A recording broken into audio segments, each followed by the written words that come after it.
Just thought I'd do a quick video on some tips that I'd give on off-grid living. I am off the grid. I run solar power and some propane for heating in the winter. First thing I'd recommend is if you live a little ways out of town, as I do, is be prepared for predators. There are some nasty critters out in the wilds. There's around here we have mountain lions and coyotes and the geniuses in politics are reintroducing the wolf to the wild, and the wolves will not as much hunt you as they will hunt your elderly and your children. Yeah, they're brilliant.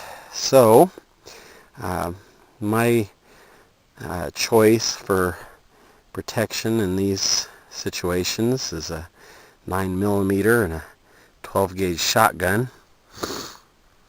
And like I said, I'm running solar. That right there is a 200-watt solar panel. That's actually two 100-watt solar panels paralleled together. And what I found is these ones here are they actually put out, when it's really bright and sunny, a lot more power than they're rated at. So I'm pretty happy with them. But they don't work as well as amorphous solar panels in cloudy weather.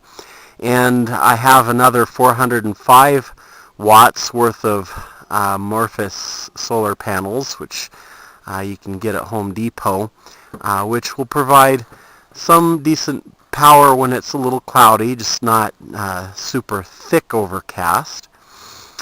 And this solar power is, and the batteries that I have are plenty enough to run satellite internet and a laptop and LED lighting all night long. So long as you have enough battery power to do it, that is plenty enough solar to do all of that. And like I said, I run some propane in the winter for heating. I also use propane for water heating, and it's on-demand water heating and cooking, but on-demand water heating with propane and cooking don't use hardly any propane at all. So pretty much I have no power bill during most of the year, and during the winter I just burn some propane for heating. Now what I found is when it's cold like this, in a cold, snowy climate, that your batteries will not run as well as they are rated to, or as that they will in the summer. So I found a trick to this. That right there is, I started out with a couple of small solar batteries right there, and then I tried a marine battery, and I found that one marine battery comparable in price to two solar batteries will work a whole lot better, stores a lot more usable energy. And so I have 3 marine batteries sitting there, and the problem is when it's snowy and cold like this, the batteries will not hold near as much power. But what I found is sometimes old technologies work better than modern technologies. This box right here is an old refrigerator that I got, which is really thickly insulated.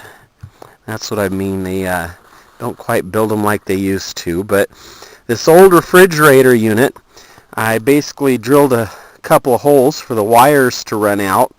And then once I sealed up the holes, stuffed some insulation up in there, and sealed them with liquid nails on each end, I found that this refrigerator box totally restores the battery's energy capacity. It keeps them warm enough all through the night.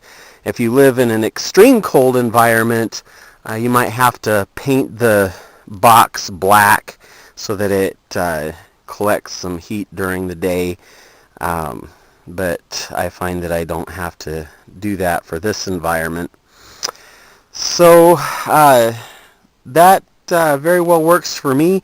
One of the pains that I found is in snowy environments is that when it snows like it did, I have to go and sweep off the solar panels of the snow when the sun comes up, as it's just starting to.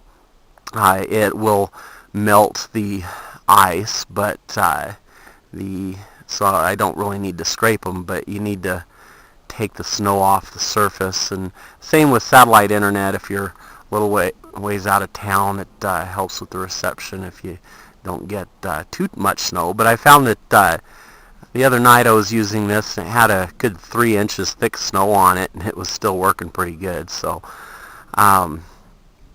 so there you have it. Those are some tips about off-the-grid living. I find that sweeping off the panels and that sort of thing really isn't that much of a pain, considering that it saves me from having any electrical power bill. So this actually is the way to go as far as an economical way to live, which is why I chose to do this. One other thing I thought I should mention, works out pretty well for me, is if you put up a water tower, put it on the high point of your property so that it's over and above your structure where you live. And what I do is I go down just a couple miles away with a 300-gallon water tank that I load in my truck, and then I can get about 300 gallons of water for less than $5 there. So water utilities are really inexpensive going this way. And what I do is I use a gas pump to raise the water up into the tower, and then I automatically have water pressure. So I don't actually have to worry about electric pump pressurizing my pipes. I've had a couple of problems with pipes bursting when it gets this cold. So you might be wary of that. At some point I'll try heat tape, and that should solve that problem. But even with that, just saying, this is the cheap and economical way to live.